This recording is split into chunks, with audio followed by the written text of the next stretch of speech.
I love Transformers Armada, and chances are, if you're watching this video, you also love Armada. And as much as we love Armada and its legendary characters, it has some absolute cinema moments, some great moments, but it also has a lot of flaws, and I'm here to try to fix those flaws by rewriting the entire series. There's a bunch of stuff I want to change, and I recently watched the rewriting the Bayverse Trilogy by Phoenix Studios, and that kind of sealed the deal about me wanting to rewrite Armada. I think he did a great job, an amazing job, and if you're a Transformers fan, even if you don't like the Bayverse, you should definitely check out his rewriting, because it is absolutely amazing. It is fantastic. I will put the links to the whole rewriting series that he did in the description.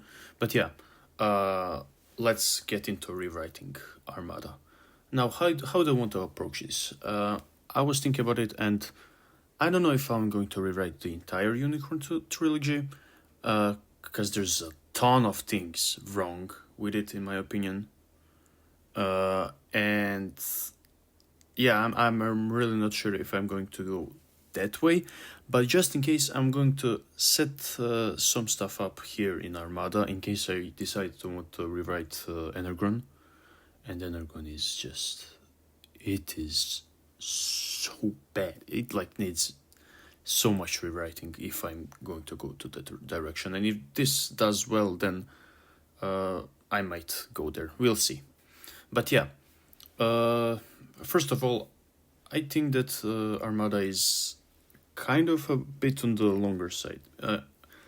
And by that I mean it has some really, you can see some filler episodes. It has a lot of pacing issues. And generally there are some story moments that I think should have been changed or should have not been there at all, or some things that should have been there that weren't. And I'm going to try to fix all of those things. I'm going to change some characters. I'm going to do my best to make Armada better in every way that I can. Now, as a writer, yes, I am a writer. I have this philosophy of not having any characters that don't contribute to the story. So yeah, I might just completely cut off some characters that just don't do anything, or I might add something to the character or make them do something that will ultimately contribute to the story. But yeah, without any further delay, let's get into the first episode. Now, the first episode of Armada, I want this to be I picture this as a bit of a longer episode. The pilot episode, in my opinion, should always be a bit longer than the actual episodes, and so will be the case here. That being said, this episode will cover the first 2 episodes of the actual show, because I think that would kind of fit better. It will ultimately be shorter because it will be a half an hour episode instead of 2 20-minute episodes. And it will cover the first 2 episodes of Armada, they serve as the pilot. In the first episode, we don't really even see anything Transformer related, really. I mean, Autobot / Decepticon related. Megatron just appears and that's where the episode ends. So that's why I want to cover the first 2 episodes in the first episode of this rewriting series. So yeah, this is a half an hour episode that covers the plot of the first 2 episodes of Armada. Let's get into it. Eons ago, the Transformers were sent out as explorers by a unique digital entity. One of the first planets they inhabited was called Cybertron. But the Transformers warred with one another over tiny robots named Minicons, used as tools to boost power. Eventually, as internal protocol awakened in the Minicons, and they joined forces to resist the dominion by either Autobots or the Decepticons. After a long war, the Autobots and the Decepticons called a truce. A craft was constructed for the minicons, and it was blasted into space to stop them from ever being used in another war. It traveled for millions of years until it collided with a moon. The moon of a planet called Earth. All of the minicons from the shipwreck scattered all around the said planet, and they were left there, sleeping for millions of years. The year is 2010. Two 7th graders, two best friends, Red and Carlos, make their way towards their school.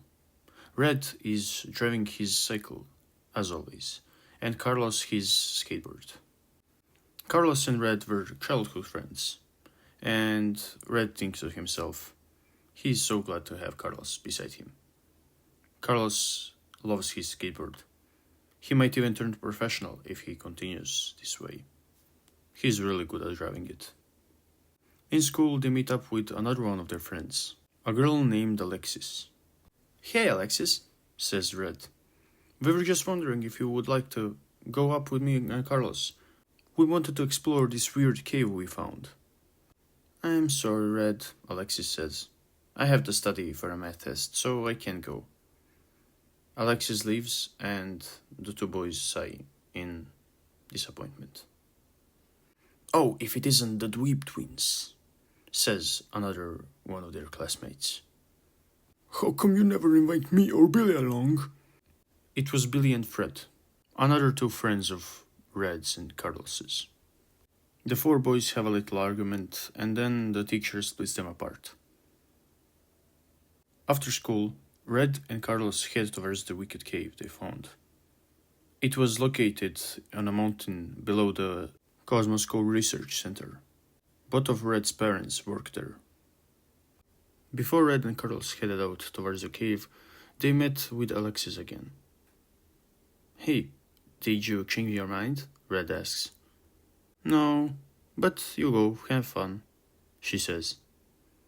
"Alright, but you're missing out," Red says, and him and Carlos leave. Right behind them, the two other boys, Fred and Billy, started following them.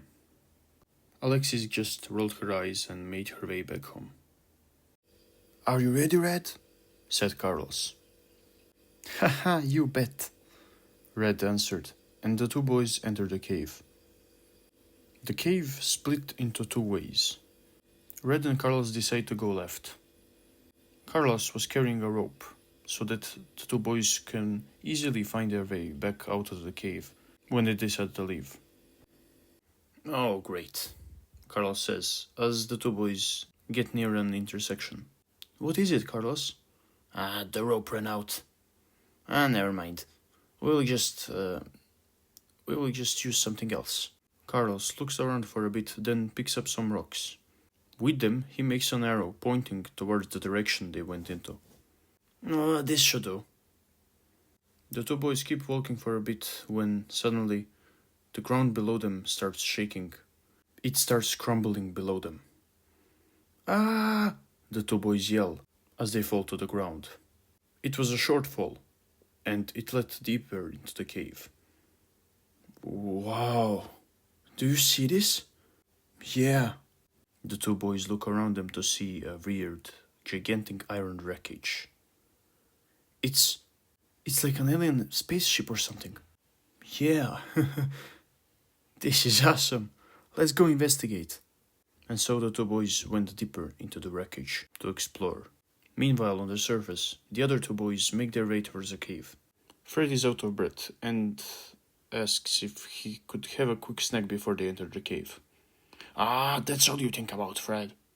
The two boys enter the cave and follow the rope that their friend Carlos left behind. "Oh, well, this makes it easy to trace them." They keep following the rope until they reach the intersection, where the rope cuts off. "Oh, great! Where did they go now?" Billy is frustrated.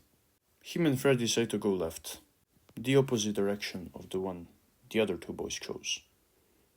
While Red and Carlos explore the wreckage for a few minutes, the other two boys get stuck in a small tunnel of sorts. Oh, I know we'd get stuck. I know we shouldn't have gone. Fred starts crying, and Billy yells at him to calm down. Meanwhile, Carlos and Red found something during their exploration. Whoa, Carlos, what is that? A small green pentagon glue up in the distance. I don't know, but it looks radioactive to me, Carlos says. Red ignores him and decides to go near it. Red, I don't think that's a good idea. Red touches the mysterious artifact, and suddenly the thing starts glowing even brighter. So bright, in fact, that the two boys were blinded for a bit. It was a minicon. It emitted the signal to all of the Cybertronians. The signal that said one message. The minicons were reactivated. After millions of years, they were finally reactivated, and they were on planet Earth. They were waiting for whoever finds them first. Of course, the two boys didn't know this, but what they did know was that they were in danger, grave danger, as the whole cave started shaking. No, the whole mountain started shaking. An earthquake of some sort. It started as soon as Red touched that mysterious artifact. Red, we gotta go! Right. Red quickly takes the artifact and runs towards the exit. Meanwhile, Fred and Billy sob because they're trapped, and the earthquake is becoming stronger. We're gonna die here, Fred cries, and Billy's just shaken by the whole thing. Please don't say that, Billy says, trying to sound calm but failing to do so. Carlos and Red successfully exit the cave, and the earthquake stops. Carlos is out of breath. Fresh air, finally. Would you keep going? This place can still blow, Red says in a panicked tone. He runs, still holding the minicon. Then, just as the two boys approach Red's bike, something sinister happens. A portal starts appearing out of thin air, and out of it, a single entity emerges. It's a robot, a giant robot, an alien, a Cybertronian, Megatron. Megatron stands up and looks at the children. The panicked boys turn around and start running. Megatron takes Red's bike and throws it, stopping the boys from running away. Red, Carlos, what is going on? Alexis's panicked voice can be heard nearby. Alexis, what are you doing here? It's the earthquake. I got worried and decided to go to the cave to check on you. What's going on? We don't know. That thing just appeared out of nowhere. Megatron's heavy steps can be heard. Megatron slowly approaches the children, his eyes fixated on one thing and one thing only. The minicon that Red holds. Red trips on a rock and the minicon falls out of his hands, hitting the ground. As soon as the minicon hit the ground, it starts glowing. Its shape starts changing, and it became a tiny robot. A tiny, human-sized robot that made weird noises. It turns around, sees Megatron, staring at it, wanting it. Suddenly, the minicon's head starts spinning. It sees the bicycle that's laying next to them. The minicon scans it, and its shape changes yet again. The tiny robot became the bicycle. The boys and the girl look a bit confused at first, but they realize what's going on. They all get onto the robot, and the robot starts driving them away. Megatron smiles. He takes a small rock and rapidly throws it towards the minicon and the kids. They all fall to the ground on their back. As they turn around, they see the gigantic robot, his hand approaching the minicon.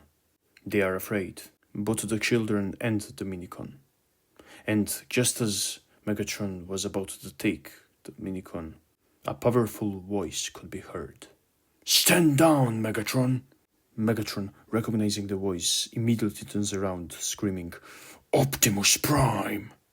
Megatron jumps and the two robots start wrestling with each other, both seemingly equal in strength. Optimus Prime pushes Megatron. Megatron falls and hits a boulder. I want the minicons, says Megatron. Alexis looks at the Megatron and whispers, Minicons? Megatron gets up and continues to fight Optimus.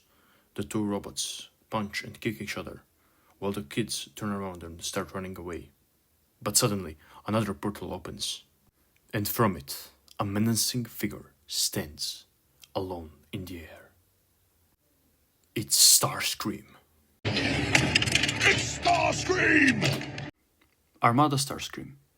It's the only Legacy Armada figure I own, and it's my favorite figure that I own. This gun is Legacy Stonebase gun, not Starscream's. So yeah, he's a pretty cool figure, and I really like him. I think it's a great model. I heard that a lot of people have a problem with his left leg falling off, but mine doesn't seem to have that. And here's how he looks transformed. So yeah, a surprise review of the Legacy Armada Starscream. I do wish that one day I'll own the Armada Galvatron and, of course, the one and only Armada Tidal Wave. I want to have the Galvatron version because then I think it will look better when they combine. But that's for the far future when I have like 500 euros to spare, because these shipping prices are... Damn. Why are you so expensive? And here is the rest of my collection if somebody cares. Here we have Core Shockwave, Authentics Barricade, who's stepped on by Rise of the Beast Wheeljack, and hot take, I actually like his design in Rise of the Beast, that's why I own this figure. Then we have Legacy Soundwave, who's holding the Beast Alliance Rhinox. Yeah, Authentics Bumblebee, and there in the corner is my first ever Transformers, who was Cybertron Backstop. Yeah, he's just kind of laying there. Back to the episode. Starscream stands above the children. Children look in fear and shock. And just a second later, another portal opens next to Starscream. And from it, Demolisher, another Decepticon soldier, comes out. The children feel even more fear as the two gigantic Decepticons look down at them. And then, not even seconds later, two more portals open. From these two portals emerge two Autobots, Red Alert and Hotshot. The four robots stare at each other, and the tension rises between them. It's a showdown, Carlos says, his voice shaking. Come on, follow me, we have to get out of here, Alexis says, and the children run. And the Minicon follows them. Now, here is where Starscream uses his infrared vision, which the writers just completely forgot about. Like, what the fuck? They never use this again. Like, I don't recall him using this ever again. But we need to remember this ability. Starscream has infrared vision, like heat vision or whatever. Not heat vision. Heat vision is like the Superman power. But it's like he has this, and he can see like the body temperature of beings. And for some reason, the Minicon is like hot. Like he's driving. I guess it makes sense because like he was glowing when he awakened. And maybe this is a way of detecting Minicons. Maybe the Minicons have a higher temperature, so I'm not going to go in that direction. But Starscream activates his power, which in the original show he never uses again. I want to change that, so boom. Starscream uses this, and it will matter later in some of the later episodes. So yeah. Now back to the narrating style. Ahem. Just as Starscream is about to jump at the Minicon, trying to grab him, Hotshot grabs Starscream instead, and the two Cybertronians start fighting each other. Alexis sees the Autobot logo on Hotshot's shoulder. She recognizes the symbol from Optimus from earlier. The children and the Minicon head for the cave, while Red Alert and Demolisher start fighting. Red Alert, with just a few hits, knocks out Demolisher, Megatron turns around and says, "What a weakling." However, Megatron's attention is quickly shifted towards Optimus, as the latter punched him in the face while he was distracted by Demolisher. "Give it up, Megatron," Optimus says with a heroic voice. "I'll be back, Optimus," Megatron says in anger as the Decepticons disappear from the view. Starscream, Demolisher, and Megatron are all teleported to their base on the moon, the lunar base. "Hey, where'd they go?" Hotshot asks. "Autobots, front and center," Optimus says. Red Alert and Hotshot quickly run towards Optimus. Red Alert asks, "Sir, are you alright?" "Yes, but we're all in great danger. We cannot let Megatron get a hold of the Minicons." "They're using sharp warp equipment, so that means they must have a base near here," Hotshot says. Red Alert quickly realizes that the Decepticons are hiding on the moon. "They're up there," he whispers. We then zoom out of Earth and zoom in on the lunar base, where Cyclonus can be seen sleeping. He is quickly, however, awakened when the 3 other Decepticons return to the base.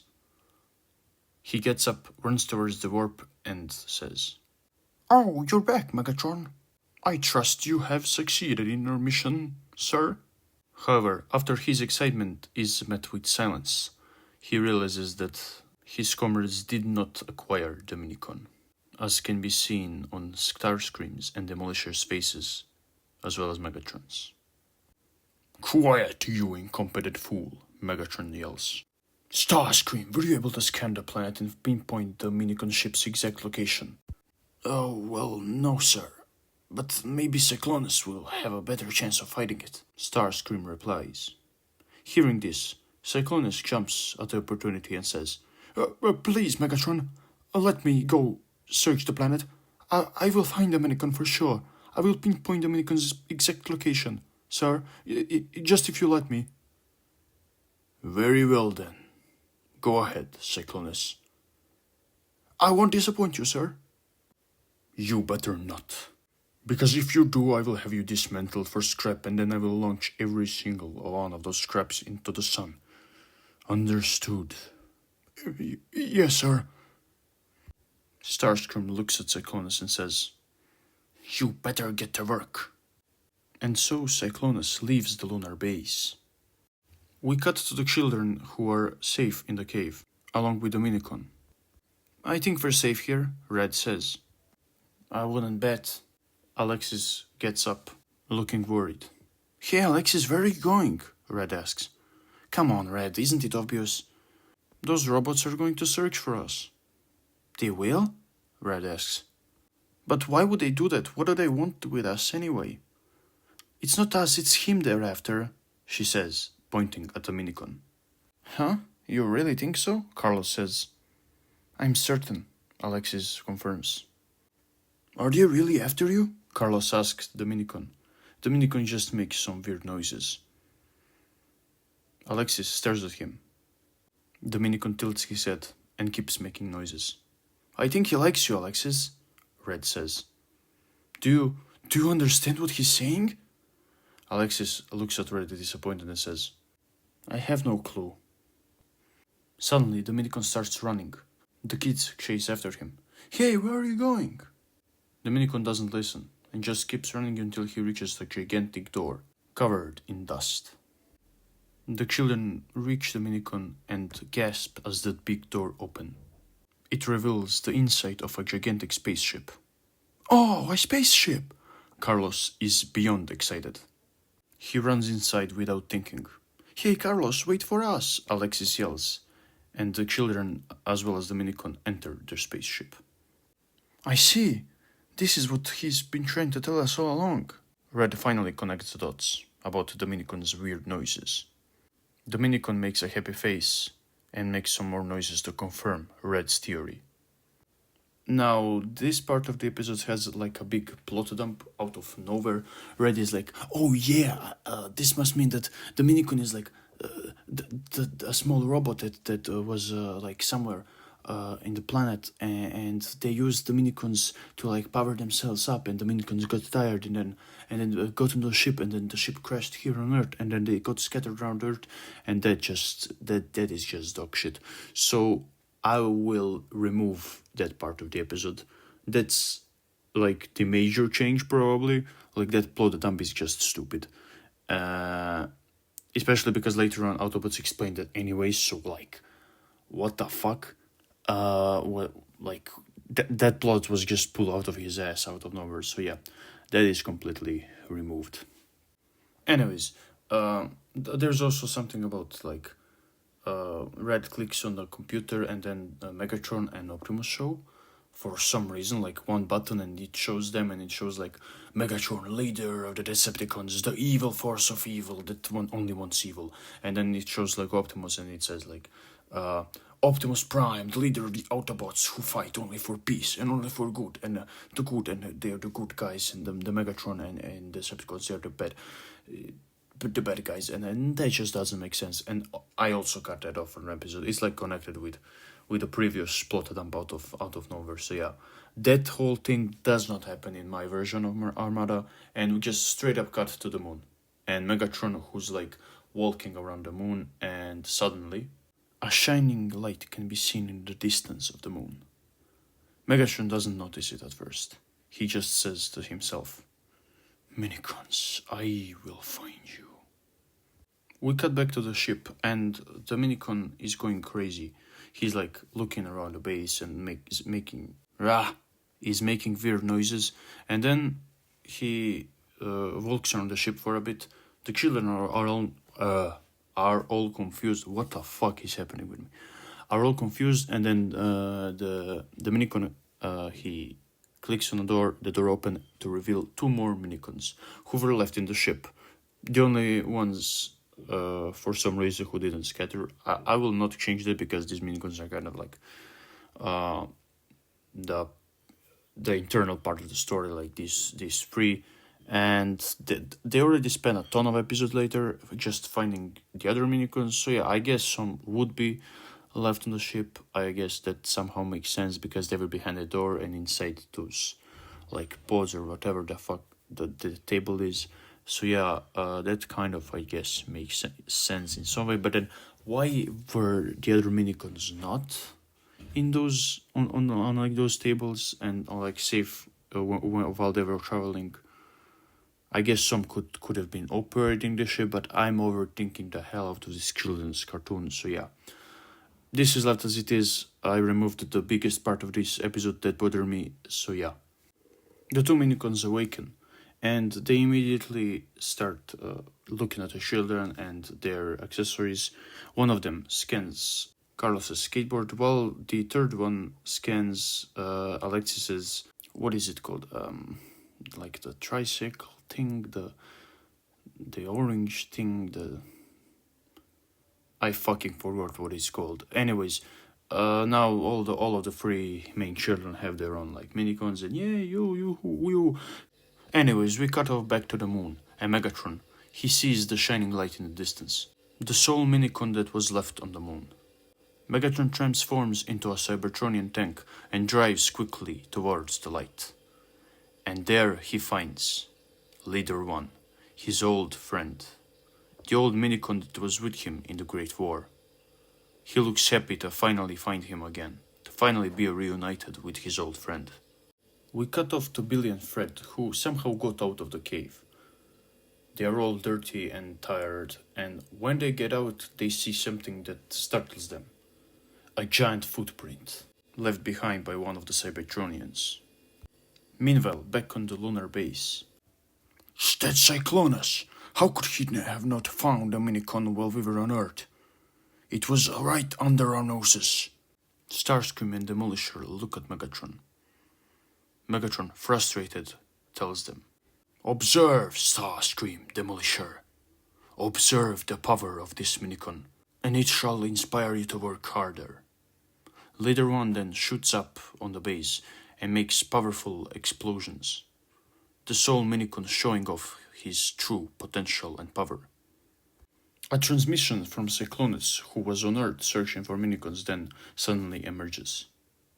Sir, Megatron, sir, I have located 2 minicons awakening back on Earth. Good. I might not melt you after all, Cyclonus. You might not be as useless as I thought. Return to base, Cyclonus. I have something to show you. Something for all of you. Cyclonus then returns to base, only for Megatron to show him, Demolisher, and Starscream what he had for them. New forms. Earth disguises. What is that, sir? Demolisher asks. Your new disguises. I have modified your old forms. And once we have the minicons, you shall become even more powerful. Megatron replies proudly. Decepticons, get ready. We shall go find those minicons. Cyclonus, you will lead the charge. As for you have located the minicons. Yes, sir, Cyclonus says, and the 4 Decepticons get ready to leave for Earth. And that is where the episode ends. I know I said that this will cover the plot of the first 2 episodes, and technically it covered like the first and like 3/4 of the second episode, but I think this is a good point to end it, because like the next like minute or 2 is like nothing really. It just lives up to the super mode of Optimus used for the first time at the end of the second episode, which I will probably completely remove. I'm still thinking about it, but I think I will completely remove it from this first episode, as I don't think it's needed here. I don't know. I'm still debating it. But yeah, this is where the first episode of my rewriting series ends. And now I have some afterwards I want to share with you. And please listen to this, because it's quite important for like the future of the series and like my complete plans with it, which I briefly discussed at the beginning. So yeah, this is like the end of the first episode. By runtime, it covers the first 34-ish minutes, 35 minutes of Armada. There's some things I added, some things I removed. For example, that scene where I said Megatron transforms into his Cybertronian tank mode and drives towards the Minicon. That was not in the anime, but I think it would have been really cool to see that. But I know why they didn't do it, because then they would have to like make a figure of the Cybertronian version of Megatron, which, let's be honest, they were never going to do.